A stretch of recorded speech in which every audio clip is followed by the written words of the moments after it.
Kali ini aku ingin menceritakan sebuah kisah tentang seorang istri yang ditinggal pergi oleh suaminya.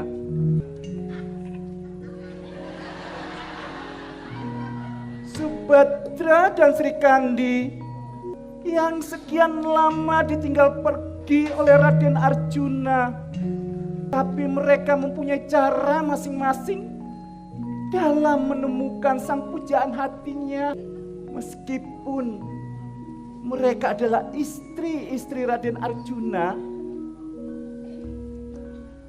tapi entah apa niat dan tekad mereka dalam menemukan sang pujaan hatinya.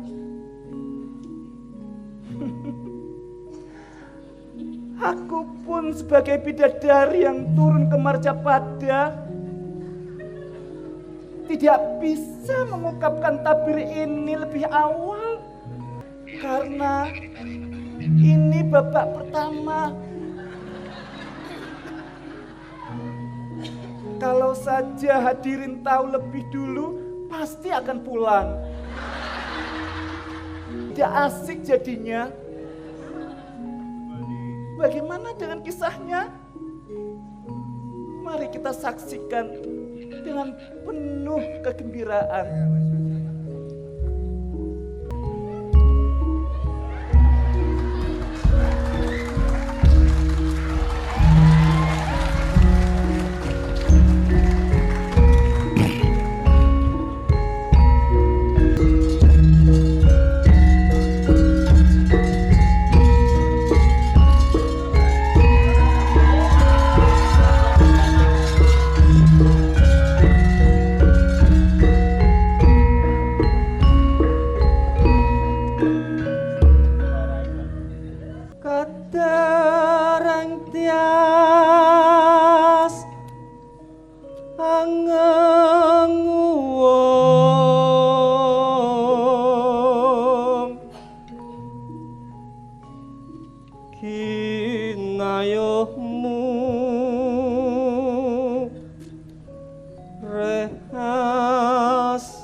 Jagat Dewa Bathara, abot sanggane yen aku kudu pepisahan kelawan wong sing ndak tresnani, ya kuwi Pangeran Arjuna.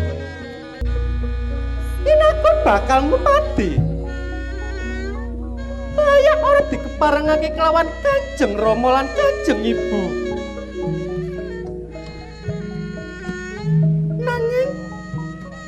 Ora kurang akal nganggo cara apa wae kabeh bakal ndak lakoni supaya aku kudu bisa pinanggih kelawan Pangeran Arjuna.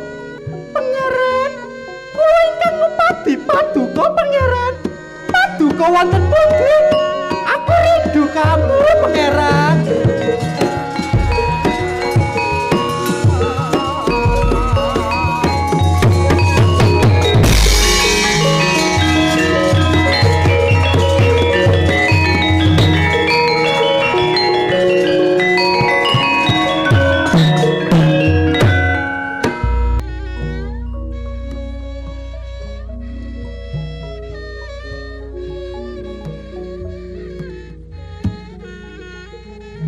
jagat Dewa Bathara.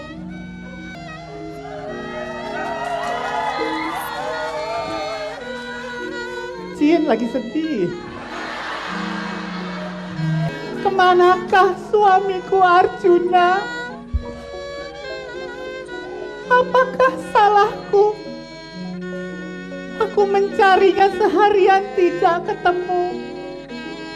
Padahal jatahku malam ini.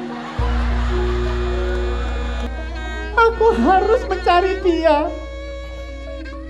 Anakku Siti Sendari Abimanyu, kemarilah.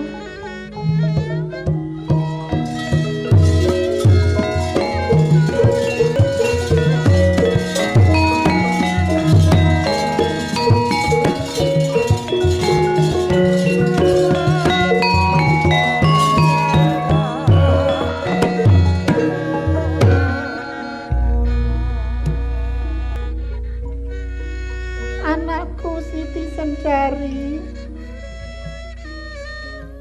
wonten dawuh Kanjeng Ibu.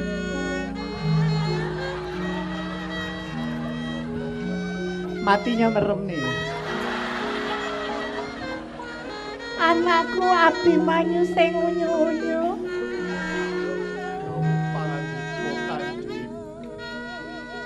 Apakah kalian tahu kemana bapakmu Arjuna pergi? Kanjeng Ibu, kula boten mangertosi wonten pundi papan durunipun Kanjeng Rama Arjuna. Kanjeng Ibu, Semanten ugi kula Kanjeng Ibu, Kanjeng Rama Arjuna boten pamit kalian kula lan Kakang Mas Abimanyu. Kanjeng Ibu. Bahasa Indonesia. You have Indonesian blood whatsoever, toh? Bahasa Indonesia. Kanjeng Ibu tidak bisa bahasa Jawa. Bapakmu orang Jawa, aku orang Ceko. Aku tahu pasti ya, yang namanya laki-laki cuma punya dua hal. Kalau pergi, kalau nggak mencari ilmu, ya cari istri. Menyebalkan. Bantu ibumu untuk mencari ayahmu. Biar dia tahu bahwa dia masih punya anak-anak. baiklah Kak Aritulah.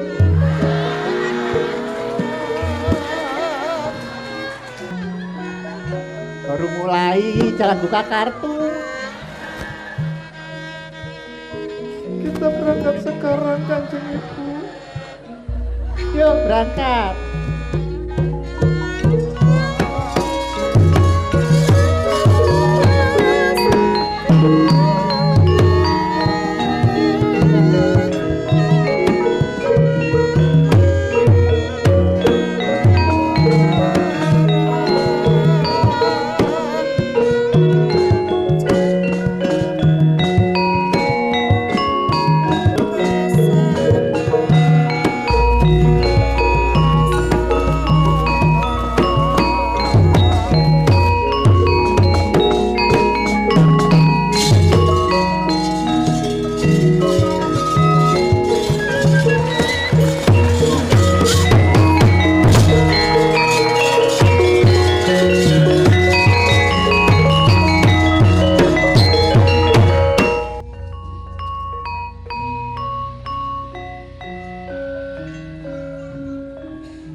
Paranggubarjo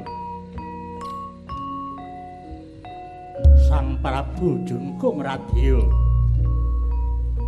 ingkang gandrung-gandrung kapiyangu kaliyan kusmaning ayu Dewi Wara Srikandhi mila sigra ngetapaken sangganing para prajurit ing pengangkat arsa nglamar Dewi Srikandhi wonten ing negari Pancala lenging tekad aluwung tumeka pati yen ta wurung garwa kusmaning ayu Dewi Wara Srikandhi.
Yai garwanipun Kakang Mustikaning Bawana.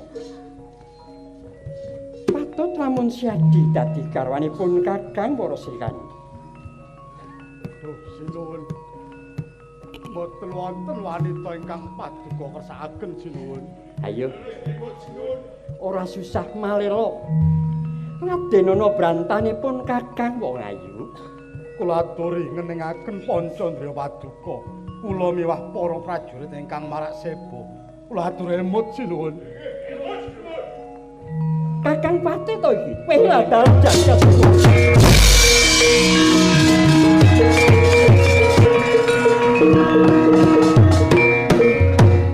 Jagat Dewa Bathara. Nganti kaya wong edan tinabuhan. Gandrung kang yuyun kelawan Wara Srikandhi. Kakang Patih sakatrine Nggih, kula wonten dawuh. Tujune kowe kabeh ngemutake pakartiku kakayuyon iki. Ya, ora tak tutup-tutupi Kakang Patih. Pancen aku duweni rasa tresna. Gandrung kayuyun kelawan Wara Srikandhi. Putri kang sangka ing praja Pancalaradya. Kula kang sangka kowe Kakang Patih. Tak jaluk kanthi banget. Siagakno para prajurit sak cukupe. siaga gegaman uga lumuruk tumuju ana ing praja Pancalaradya nglamar Dewi para Srikandi. Nggih. Dawuh para Wis prajurit tak Kakang Pati. tahu.